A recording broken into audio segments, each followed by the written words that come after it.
Assalomu alaykum. Avia Surxonga rahmat, mana ketyapmiz yerimizga. Katta rahmat. Assalomu alaykum. Avia Surxonga rahmat. Mana O'zbekistonga yerimizga ketyapmiz. Hammalaringizga sog'lik. Hammani shu oq yo'l tilaymiz. Hammasi zo'rmi, komfortmi? Yaxshi yetib oldik, nasib qilsa yetib olaylik. Mana odamlar bektalab. Assalomu alaykum aziz vatandoshlar, qadrli kanalimiz obunachilar. Esa 22 oktyabr asosiy ertalab reyslar bo'yicha mana Sankt-Peterburg termiz O'zbekiston havo yo'llari reyslarida registratsiya jarayonlari davom etmoqda.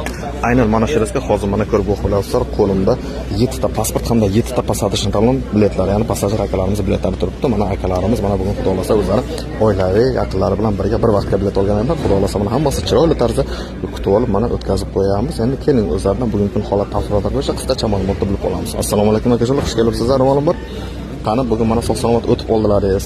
Mana shu ancha tavsiya qilasizlar, misol mana ancha paytdan beri shu birga ishlab kelyapmiz sizlar bilan. 4 yil bo'ldi. Ketganda ham, kelganda ham faqat shu Avia Surxonni olamiz biletni. Bilet dokumentimiz bo'lsa ham bo'lmasa ham o'zlari kutib olib, olib kirib, har doimgidek bu yashil yo'lakkacha kuzatib qo'yishadi. Nasib bo'lsa. Hammaga tavsiya qilamiz. Salomat bo'lasizlar. Bilet oladigan kassa tanlashni Avia Surxon olgan. Rahmat. Borlaringiz eshitish kerak ekan. Aziz vatandoshlar, biletlar masalasi bo'yicha ushbu videoni ostida telefon raqamlarini qoldiramiz. Bemalol ishonch bildirgan tarzda aloqaga chiqib o'rganasiz. Nasib bo'lsa har bitta reysga bilaringiz aviakassa Surxon xodimlaridan shu yerda mana nima deydi? Xodimlar, ya'ni o'zimiznikilar bo'ladi. Shu o'rinda kamina ham bo'ladi. Yordam qilamiz. Nasib bo'lsa chiroyli tarzda kutib olib kuzatib qo'yamiz. Sog' bo'linglar, salomat bo'linglar.